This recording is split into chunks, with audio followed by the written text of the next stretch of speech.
Hey, what is up guys? This is Anthony, aka BatBomb82, and today I'll be doing a review of the Revoltech Yamaguchi Raiden figure from the Metal Gear Rising game.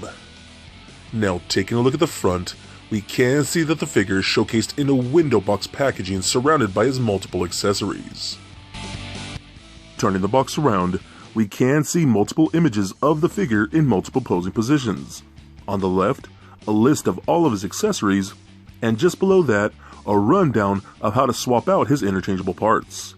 So with the box out of the way, let's crack this figure open and see what we have inside. And here is Raiden out of the box. And man, what an impressive figure. He's got great accessories, great sculpt, great paint apps, and intense Revoltech articulation. I have waited a very long time for this figure, and I am so stoked that he's finally a part of my collection. But before we take a closer look at the figure, let's take a look at the accessories. So Raiden comes with a ton of accessories. Starting off, he comes with a headpiece with 2 interchangeable faceplates, 2 interchangeable eyeballs, 4 pairs of interchangeable hands, and a spare hand for holding his katana. He also comes with a tool for posing around his eyeball. Next up, he does come with a melon that splits into 2 pieces. A katana, a knife, and a scabbard for his katana and knife. He also comes with an effects stand to plug into the bottom of his foot. Next up, he does come with a small box for holding all the small spare pieces that the figure comes with. He comes with extra Revoltech joints and a bunch of attachments for creating a flight stand for the figure. And lastly, he does come with a cardboard insert for cutting out a cardboard box. So with the accessories out of the way, let's take a closer look at Raiden. Alright guys, now let's take a look at Raiden here. I absolutely love this figure. I've never actually played the game, so please don't hate me. But something about this figure just made me have to have it. Now I know they have the standard version, which is him and pretty much the same figure, but done in black. But something about the white version to me just seems so much cooler, and I had to have this version because aesthetically I just honestly thought it just looked better for the most part. So I'm so glad I finally have him in my collection. Again, shout out to Ageless Geeks, my guys over there, for hooking me up on a great deal on this figure. He's so awesome. Like I said, again, very glad that I finally have him. Lots of good details in here and whatnot, which I'm assuming are accurate to the video game. You know, like I said, I've never played, but I'm just from images I've seen, it's pretty accurate. Lots of nicely sculpted detail. The white used here is almost like a pearlescent white. I know it's hard to pick up on the camera, but it is like a glossy pearl white, which is really nice. It really stands out when it's under the lights. Lots of good like biotechnic, like muscle structure in here and whatnot. I really dig the design they used for the game. Just thought it was really cool. You got all these gold studs, just kind of all over the place and whatnot, just all throughout the suit, which I think look very good. Lots of technical stuff going on right there across the chest. His armor like has all these like blades, you know, on the shoulder pads, even like these Batman blades on the arms and whatnot. Even like on the back of the heel. Then he's got like these clawed feet, which are pretty cool. That's so awesome. I love that quite a bit. There's actually a lot to discuss with this guy, so bear with me if this video might be too long. You can kind of see the back right here, and his scabbard with his sword. A very high-tech scabbard, which is dope. I love that so much. Really nice face sculpt. Looks really good. Seems like again, I've never played the game, but it seems like from this, he's missing his lower jaw. And then the lower jaw piece is actually all mechanic right here. So I'm assuming he's more part robot now than he ever was. I mean, yeah, that's just my assumption right here. I like how the strap over his one eye. Look at that red eye in there, which is pretty creepy. Nice hair sculpt. The hair is almost like a pearl silver, which is very cool. So pretty interesting what they went with the paint apps on that. But it looks really good. So let's take a look at some of the accessories for this guy, because he does have quite a bit. So I'm going to start off with one thing first. So he does come, you can take the head off like that, just on a little straight peg. And then he does have, you can see the eyeball in there. Now I'm going to bring this in. This is a little box that the figure comes with. And you can store all the extra accessories in there and whatnot, like some extra Revoltech pegs and hands and things like that. So I'm going to dump that out. Then he does have this little tool right here. And this is for actually posing around the eye.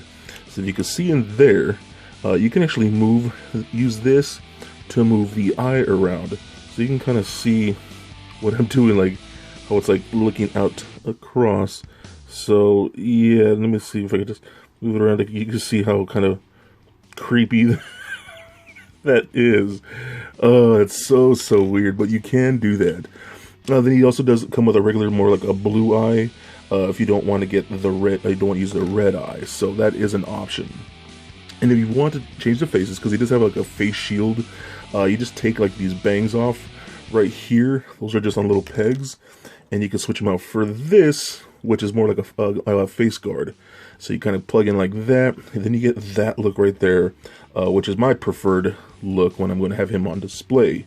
Then you just plug it back in, and now you have that look, which I think is freaking awesome. That is very cool, very ninja-like. I like that a lot. I like the paint on this too. It has this gradient of like almost like a burgundy that fades into a black. That just looks very awesome. Again, that's just a very cool look. Now he does have his scabbard back here. Now the scabbard actually is articulated. You can actually see it's on these Revoltech joints back here, so you can actually move it around where it goes across his back like so, the way I have it right here. Or you can do this thing where you kind of move those along, and you can actually hold them to the side like there, almost more like a samurai, if you wanted to do something like that, which is pretty awesome. You know, I think it's pretty cool, and I guess I'm assuming that you could do that in the game too. I don't know the relevance of it, but you know, I know it is a thing in there. Now, he does have a knife in there, in one of the short scabbards like this, and then he does have his long, more katana in there too, which is really nicely done, all black, a silver painted edge, which looks very cool. And he does hold it in one of the hands. I do have one of his sword gripping hands, which looks very awesome. It's such a good look when you have him posing around with this really nice long sword. It's really sleek, you know, nothing too bulky, just really slim and whatnot. And just makes for some really good poses and whatnot. He does have interchangeable hands, so if you wanted, you got these hands right here, the little more clawing hands. They're on just little straight pegs. We could put on something like this, which is a little more like a stylized pose like that. I don't know, like a karate chopping hand or whatever it may be. But you do have multiple different types of options.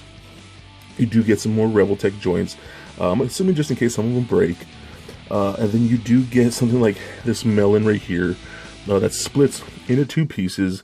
Again, I don't know the relevance of this, not playing the game, so I'm guessing that's obviously something that has to do with the game, but I just have no clue. But I think it's pretty cool that we do get an accessory of that. We do get this right here, which is a cardboard sheet. And it looks like you can cut this out. That makes like a cardboard box. You know, playing Metal Gear games, I know you can hide under things like cardboard boxes and kind of sneak around. So I'm assuming that that's what that's for. I don't know if I'll actually use this and cut this out, but it's pretty cool that we do get that option. And then the fact that it actually is a cardboard box that you fold out and, you know, shape and whatnot, that's pretty cool. You also get this effects stand right here. It makes it like a screeching effect piece. It just plugs into the heel like that, and it will stand once you have him on there, so it bounces him a little better. We also get these pieces right here. All these little attachments like this. Now, I'm not fully sure how to use all these, to be honest. I know these are part of a stand. Like, you use that as just a solid stand. But I know something like this. I was playing with this, and I'm assuming it's something like that where you can attach this right here. And it looks like you can plug this piece in here.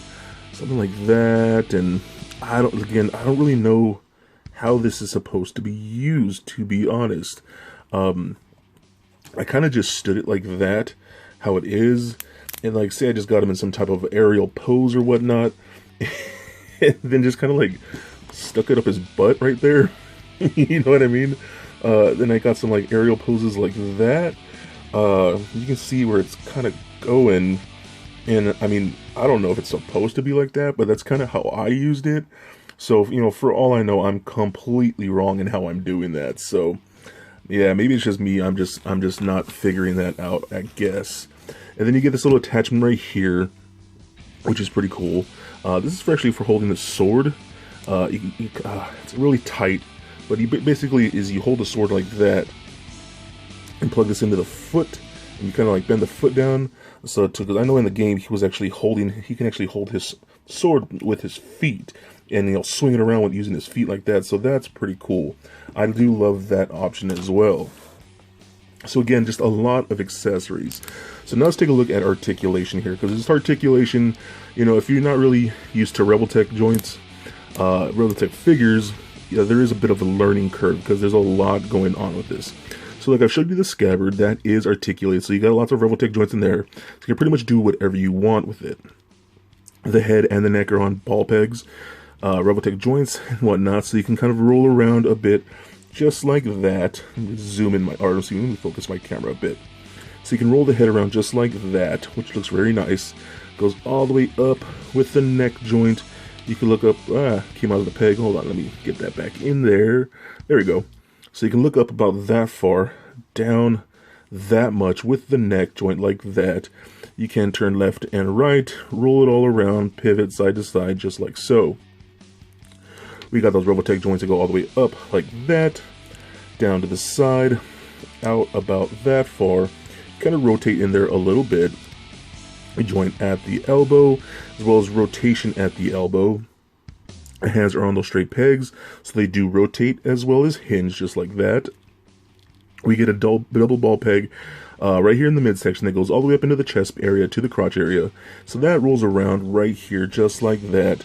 Rotates left and right, crunches back and forth, and you can kind of hear it ratcheted a little bit, just like that, and pivot side to side, and the wrist came off. Let me plug that back in. I noticed that the wrists do come off a little easy. Yeah, I don't know what it is. I'm assuming it's just because it's a small straight peg. They tend to slide out pretty easily. You know, and they will stay on for the most part, but if you move them around too much, they will fall out on you. So you got hip joints, ratcheted hip joints. Lets you to kick forward really, really far, high up like that. Can kick backward about that much. Can do the splits like really, really far, which is pretty nice. Lots of good motion in there. We got a thigh rotation in there just like that. Double, not really double. It's just the way the Revoltech joint works. We get the bend in the knee like that, and it's going to bend very, very far, as well as rotation in there just like that because of that peg. Ankle joint lets you point the toe up and down. Rotates just a little bit. A really nice ankle rocker, and you actually do get toe articulation right there at those clawed feet. So overall, there is a lot about this guy I really do like. Just from a great sculpt and whatnot, a lot of accessories, really good articulation. I mean, Revoltech articulation to me is pretty top notch.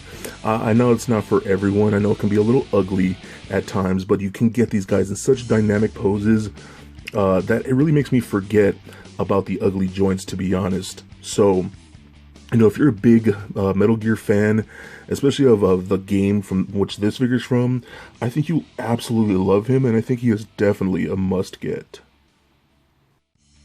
So for a quick size comparison, here he is standing next to a Marvel Legends Captain America figure, as well as a DCUC Batman figure. And for your Revoltech comparison, here he is standing next to the Revoltech Deadpool figure. And just for fun, here he is standing next to little Lego Bat-Bomb. So there it is, guys.